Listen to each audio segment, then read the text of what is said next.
versus T-Box. Let's do this.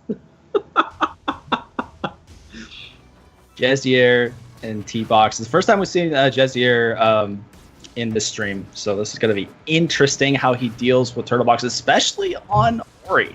Jesier is usually a raster player, so it's quite interesting. Oh, did you see the movement that he did for Sign to keep Sign in place on that platform? That was perfect. There's going to be I'm just going to tell you guys right now, there's going to be so much that we're going to learn from this character just from the stream. I'm learning a bunch. So, how does Jesier play differently than other Oris? I don't know. I haven't seen Jesier play Ori before. This is actually very, very new to me. But so far, he's working on the Sign manager, so he's not playing Ori. He's playing Sign. Oh, whoa! That was really good. There's actually a sweet spot on the end of that animation of Upstrong.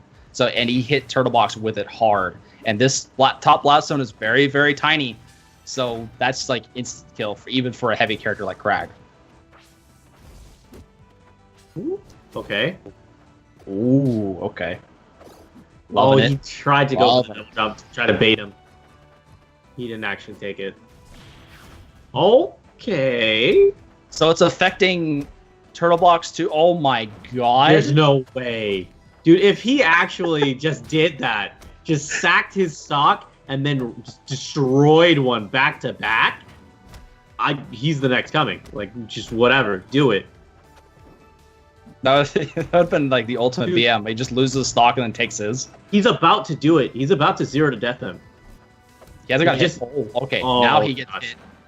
Gets caught by the charge flame as well, and here comes he nearly caught him there. So good. Oh, good mix up with the side special. He's tried to catch a pairing, and he did. Ooh. Okay. Oh, okay, good. Good finish.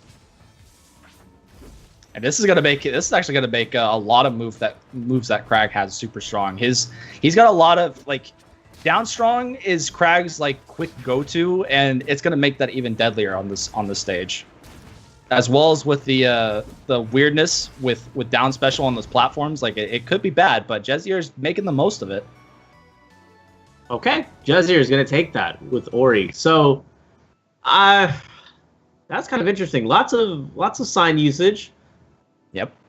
Lots of damage. I think he did more Sign than he did Ori. So I think he's just a specials player. And it's going to be really interesting to see how that plays out. And especially with some changes on the way. Could be seeing a very different Ori. Or rather, a very different Sign. Oh, the TurtleBox. His character hasn't been changed in a month. So he's just going to be going at it normally. Ooh. There he goes. Out. That was actually really fun. He dashed away to make sure that Sign would go in front of him and then popped it so that it would edge guard for him. Small, slight little shifts. Okay. Look at the cover zone. Sign. That was so good. It's so hard. Like, and the instant reaction to a lot of these things, like when you're talking about specialists, is just parry it. But with Sign, like, it's really hard to figure out when that's going to happen. It's like Rock. It's basically Ori's way of having Rock out the entire time. Just controlling the neutral game. Making you guess every single time. You have to look for patterns. And sometimes, like, that's a little bit too deep for Kragg's. So just say that right now. It seems like... Okay, so... Okay, there you go. That was the back-to-back. Okay, so now we have the jab series. So what it seems like at this point is they're just going for slugfests. Yep. But I think that if you can get in, you can jab, you can get in closer to Ori and try to get around Sign. I think he might be a little bit happier. But see, every time he hits him away, Sign comes in. Yeah. He is in hit stun, so he can't use Sign and hit stun, but that's still very it's almost like it's threatening without Ori having to try. Yeah. It's a constant lingering threat. And then you have to think about it. Usually, and this is another thing, when people play fighting games, the usual optimal way is to watch your opponent more than you watch yourself. Trust in what you're going to do and watch your opponent. Are you watching Sign? No. Sign is lagging behind Ori the entire time, so you don't really get a clear view of when Sign's coming in. Yeah. It makes it kind of difficult for a player to actually see that coming. And then having to think about 2 players on the screen at once, it's nuts.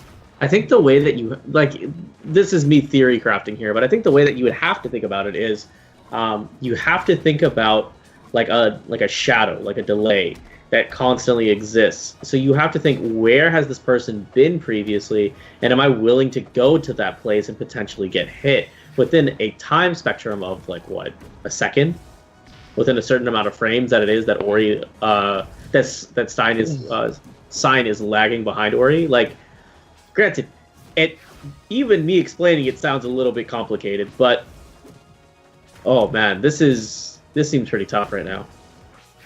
Okay, 130%, and it does look like TurtleBox has an opportunity here. Good DI from TurtleBox, though. He DIs away. He knows that the charge flame is coming, so he just DIs away from the up tilt. Ooh, tries to cover it. Building up all the percentage that fair is going to do it. Double jump straight to it. Good job by T-Box. That edgeguard game with the down throw into the nair, that angle is so good for edgeguards. It's like, whenever, like, the first time I saw that, I'm such a rock nerd when it comes to Kragg, that when I saw that angle, I was going nuts. I loved it. I was like, this is what he needs. This is going to make him the scariest thing to edgeguard with, and it's definitely true. There's actually some tech that MSB figured out that actually makes it it's called break canceling. So this thing is you down throw the rock, you fast fall it, and then you can actually hit it with nair, and then you essentially landing cancel the nair, so you auto cancel it on the rock while it's breaking, and then you could double jump after it. Wow. So you can actually get an instant fair while